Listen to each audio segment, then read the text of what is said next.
The fourth charity, briefly, the structure of worlds and their intricate details.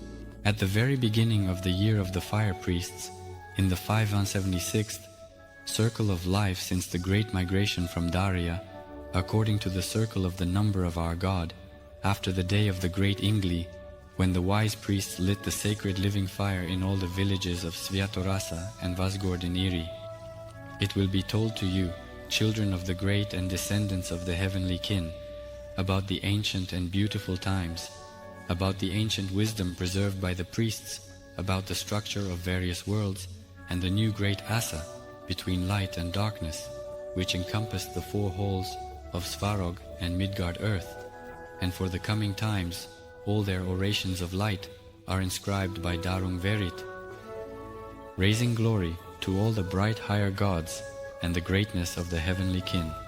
May you see with your heart the majesty of life in the worlds through what the song of the sorcerer Sladogor will tell in the Darian kin of Parda preserved. In the great land that was located to the east of Atlantis and to the south of Great Vena, where numerous tribes with skin the color of darkness and tribes with skin the color of the setting sun lived. Among these tribes there were two powerful castes of priests, and they had three spiritual teachings that were given to them by the Khari, who came from the land of the ants. One spiritual teaching, which outwardly seemed unremarkable and was given to the people by the priests of the initial caste, was not recognized by the priests themselves as true faith. It stated that the soul of each person, after death, is reincarnated into the body of a person from a certain caste, sometimes even a magnificent leader, or even into the body of a high priest, when the life of the deceased was noble and worthy, as well as into the body of an animal, insect, or even a plant, when the person had lived an unworthy life. Priests taught that souls reincarnate on earth and other worlds, guided by karma, overseen by goddess Karna. They thought that soul reincarnation occurs on Midgard, earth, and other lands of the universe. They called this law karma, honoring goddess Karna, who oversees spiritual perfection. Some second caste priests had a unique spiritual teaching, and this law they called karma in honor of the great goddess Karna, who oversees the adherence to the law of spiritual perfection.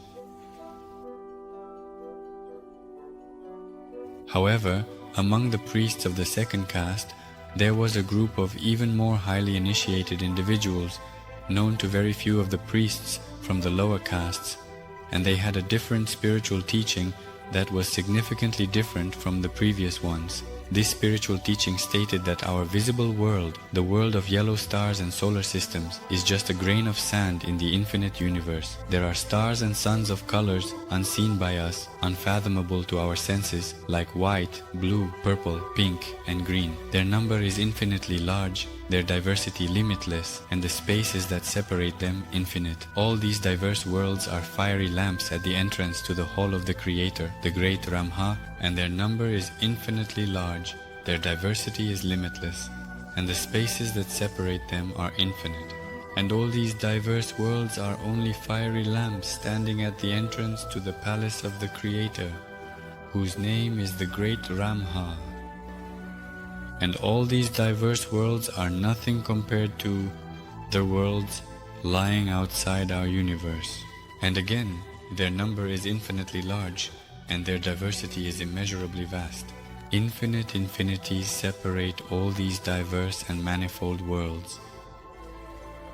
And these wise priests taught that in our universe there is a golden path of spiritual ascension, leading upward and called Swago, along which harmonious worlds are arranged, following one after another. The worlds of humans, Legos, Orlegs, Errands, Radiance, Nirvana, beginnings, spiritual power, knowledge, harmony, and spiritual light. The worlds of spiritual wealth, law, creation, truth, guardians, and others. The highest spiritual wealth bearers descended, placing their worlds between Orlegs and Arans. The worlds of spiritual wealth, the world of law, the worlds of creation, the world of truth, the worlds of guardians, and many others, all the way to the greatest world of the rulers. Some of the highest bearers of spiritual wealth in our universe, out of their goodness, descended and placed their worlds between the worlds of Olegs and Arans, so they could be closer to those in need of help. The worlds of the Golden Path are those mentioned in the Ancient Vedas. If the world of humans is four-dimensional, then the worlds along the Golden Path have the following number of dimensions. The world of Legos has 16. The world of Orlegos has 256. The worlds of Aranos have 65,536. Nirvana is 65,536 to the 4th power, beginnings to the 8th, spiritual power to the 16th, knowledge to the 32nd, harmony to the 64th, and spiritual light to the 128th. The world of Nirvana is 65,536 to the power of 4. The worlds of beginnings are 65,536 to the power of 8. The world of spiritual power is 65,536 to the power of 16. The world of knowledge is 65,536 to the power of 32. And the world of harmony is 65,536 to the power of 64. Spiritual light, 65,536, 128. State, 65,536, 256. Light repeats. 65,536 to the power of 128. In the world of spiritual state, it's 65,536 to the power of 256. Law, 65K 512. Creation, 65K 1024. Truth, 65K 2048. In the world of creation, it's 65,536 to the power of 1024. And in the world of truth, it's 65,536 to the power of 2048. The measures of the guardians are 65,536 to the power of 4096 dimensions. There are also intermediate measures 5, changed to the power of 4096. Shevan, 9, whose is 579, 12 and smaller in number of dimensions. At the end of this way, there's a boundary beyond which the greatest world of righteousness begins.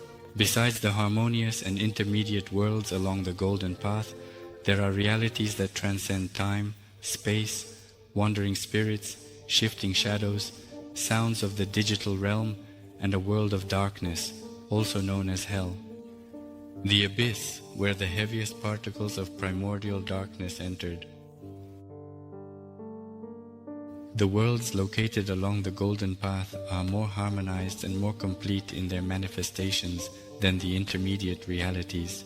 So, even though the reality of 5 dimensions offers more opportunities for the development of spirits than in our manifest world, the eternal instability in the reality of 5 dimensions often causes particles of primordial darkness to explode.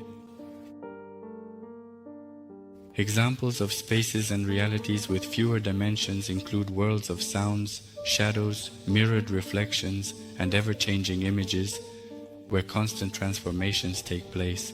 There, a flower can instantly become a flower of Kharatia, then a worm, a lynx, and so on. And all these worlds and realities are not located separately.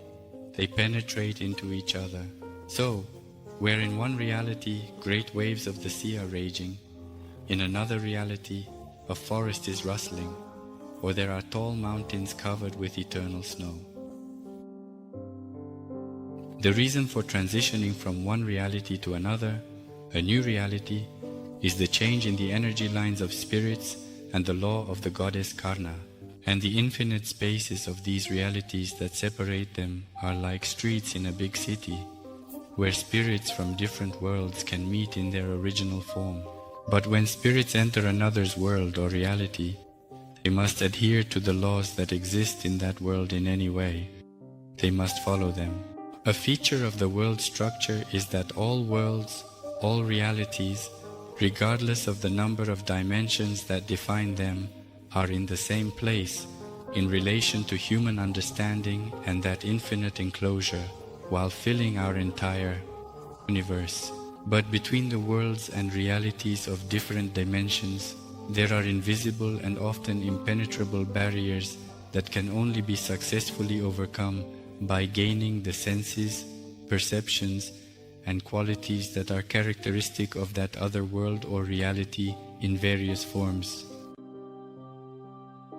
Some worlds exist next to each other. Each reality has its own nature, unique laws, and time flow. But those with qualitatively different senses or different forms and living conditions, the inhabitants of these realities, existing within a single metric spatial structure, do not encounter each other and sometimes are even unaware of each other's existence. And in each such reality, there is its own nature, time flows differently, and there are its own laws that are unique to that reality. Many of these laws are difficult for humans to comprehend. In these realities, time flows uniquely, and there are laws difficult to grasp, as they don't fit into human perception frameworks. Thus, the meaning of these laws becomes unclear. Many of these laws are hard for a person to grasp. Living in our world, they don't fit common perception. Thus, laws from other realities are unclear. Understanding nature and oneself leads to realizing as part of the universe. This understanding allows exploring one's reality and other worlds beyond perception. Transitioning requires stepping over a threshold, losing the body of this reality. Creativity allows exploration beyond human perception. Transitioning to another reality involves crossing a threshold, often seen as death. And if understanding is complemented by the ability to create, it opens up the possibility for a person to explore not only their world of reality, but also other worlds that sometimes lie beyond the threshold of human perception and understanding. Transitioning to another world or reality is possible, but for that, one must step over a threshold that is associated with the loss of the body of this reality. Such a transition in the world of reality is referred to by people as death. If higher beings from other worlds and realities enter this world, they start to be perceived here, not in their original true essence, but in the forms of perception available to the residents and inhabitants of this world. The more complex the structure of a world or reality in a certain area of the Golden Path, the greater the chances for the inhabitants of that area to be reflected in the consciousness of worlds or realities of lesser complexity. At the foundation of the Golden Path lies the world of humans, and a person's ascent to a higher world or higher reality is only possible through spiritual development. For this, gods have come to the world of humans, and teachers of humanity continue to come. These are beings of a higher order of complexity, who descend to guide and impart higher knowledge and commandments. After all, the development of a person's spiritual and soulful essence is not only influenced by the individual themselves, but also by universal forces that elevate the person or hold back their spiritual and soulful growth. Inhabitants can suddenly leap to higher realities by connecting with a harmonized world on the Golden Path, bypassing other dimensions. The goddess of karma affects their spiritual journey. If in its development, a person gains the opportunity to connect with the understanding of the complexity of the nearest harmonized world along the Golden Path, it can leap them into the higher world, bypassing various worlds, and the realities of intermediate dimensions. The fate of each spiritual entity largely depends on the goddess of karma, who either facilitates or hinders its development and perception of fundamentally new structures and forms of higher worlds. Once freed from the physical body, the individual chooses the reality that best aligns with their spiritual and soulful development. These realities belong to the same infinity as the corresponding areas on the Golden Path, but the structural forms and content are presented in different combinations. Nothing in the universe hinders the ascent of the spirit except for the spirit itself. When entering a certain area of the Swaji, depending on their own level of spiritual development, the individual begins to live according to the laws of the world of that infinity. One infinity is a giant sphere, its surface the boundary. It nearly touches other spheres, forming conical spaces where worlds like pyramids or cones exist. On one such sphere, gifted beings live, resembling humans by earthly standards. In some places, this sphere almost touches other infinities, which are also in the form of spheres. and in the areas where conical spaces have formed between the spherical infinities, there are worlds that resemble pyramids or cones, with 3 sides and bases that are concave surfaces. On one of these supergiant spheres live highly gifted beings. Their homes vary from trees to mushrooms and flowers, accessed by flying machines like whirlybirds. Some dwellings appear as spirals of smoke where people reside. Their homes look like trees, others like giant mushrooms or huge flowers, approached by vehicles like helicopters. Odd homes have smoke spiraling up, with people living in the gaps. They eat food from the world's dense energy. There are also stranger dwellings, where it seems like a column of smoke rises in a wide and long spiral, and in the voids of this spiral, people live. They all feed on a variety of food made from the dense energy of that inhabited world. This food is easily extracted from the soil and air when needed, and they absorb it in very small amounts. People dress in magnificent fabrics made from various streams of energy. They don't know any kind of need like that. These people have all sorts of machines and mechanisms belonging to all kinds of groups, and young people eagerly work on them, creating everything they need or desire from the streams of energy. Sometimes, a personality finds itself in worlds that are completely disconnected from the golden path. These are realities that transcend time, space, karma, madness, wandering spirits, and the world of darkness, also known as the hellish world. Additionally, he can find himself in the intermediate realities of sway, which are characterized by uncertainty and a disruption of cause and effect relationships. In them, what the inhabitants of the harmonious world perceive as a miracle happens. However, for the inhabitants of intermediate realities, this is extremely inconvenient. You can never reliably predict the outcome of your actions. Throughout the golden path, there is one true law of the universe, love for all existence, with knowledge before love. Through love and knowledge, each spirit ascends to the Creator, comprehending His work, and starts creating with love. The greatest love is self-sacrifice to help others. By the path of love and knowledge, each spiritual entity develops, rising towards the Creator, and gradually, as it understands His creation, it begins to create something of its own, filled with love. The highest manifestation of love becomes self-sacrifice to help the lower beings. This is how the legions act, guiding people, and the highest bearers of spiritual wealth, who bring knowledge of the highest perfect love to humanity. Love teaches understanding, compassion, and selflessness. These qualities prepare a person for serving others and for creativity, which is seen as a struggle against evil, as a participation in the acts of transforming the world. It's important to view the struggle against evil correctly. Evil is not absolute, it's just a manifestation of underdevelopment and ignorance. Even the demons, the lower entities of the dark world, are not devoid of hope for spiritual upliftment in the distant future, for liberation from dirt and malice as a result of a long path of development under the guidance of higher spiritual mentors of the golden path. The actions of any spiritual entity primarily affect itself. Since every individuality has absolute freedom of choice, its decisions impact its structure. Its future fate depends on its choices. Through its actions, the evolving personality contributes to its ascent through the various terrains of the golden path. Others burden themselves, strengthening connections that hinder their development, or even pull them down into the dark worlds. This is the law of the goddess Karna.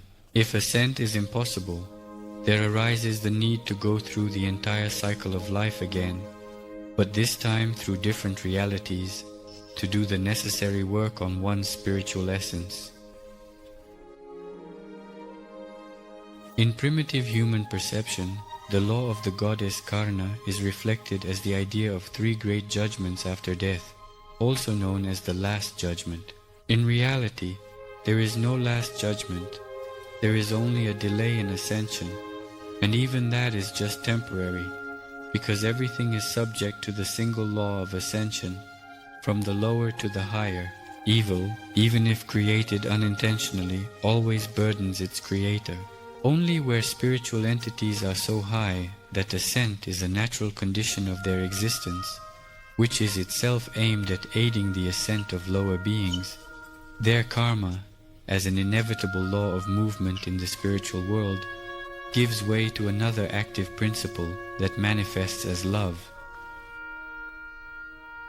Healers of various worlds and realities seek the fullest alignment between their way of life and their true essence.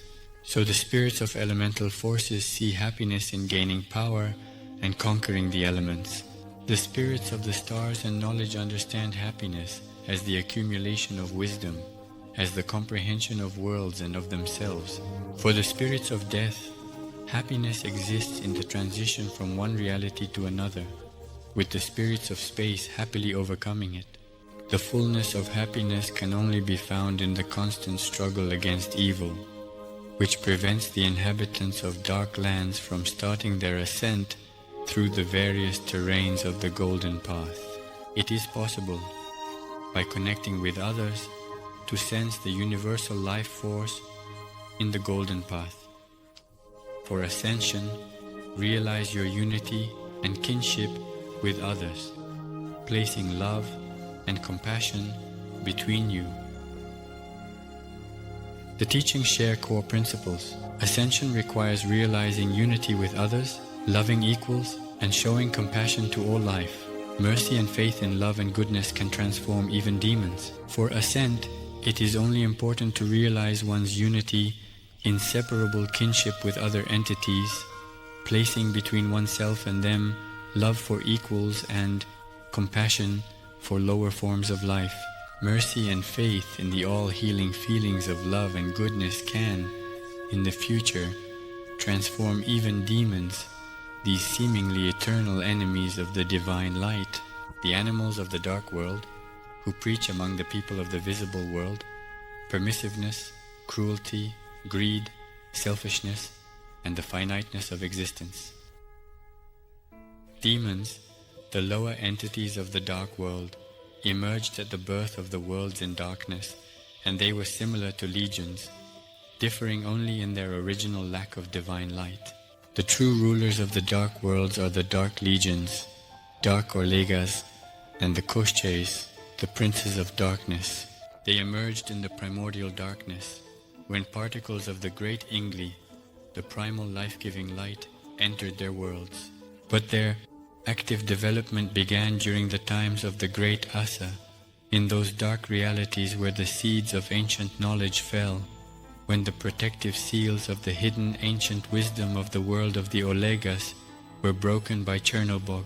Dark worlds, with ancient knowledge, ascended the golden path against mist and darkness. Despite power, they failed to distinguish good from evil, carrying unresolved darkness, power, and However, despite having power and ancient knowledge, they failed to learn how to distinguish between good and evil, carrying within them the unresolved particles of the original primordial darkness.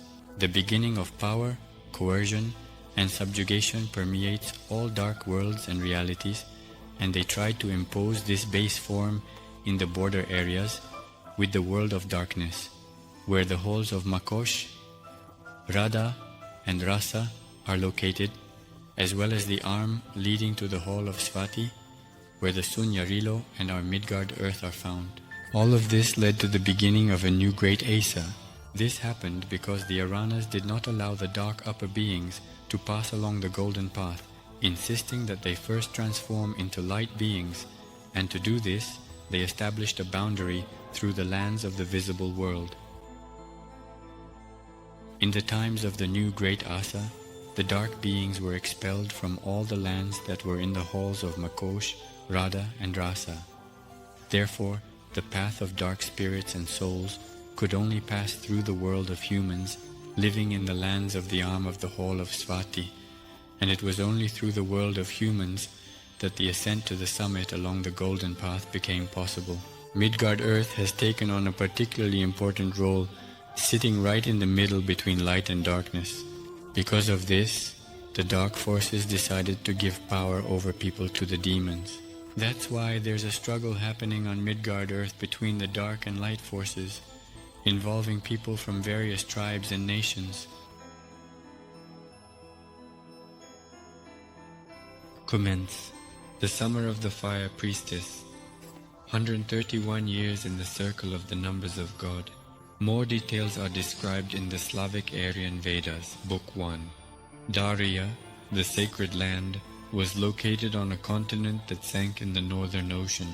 Different peoples referred to Daria in their own ways: Arctic, Hyperborea, Siberia, Arctogaea, and others.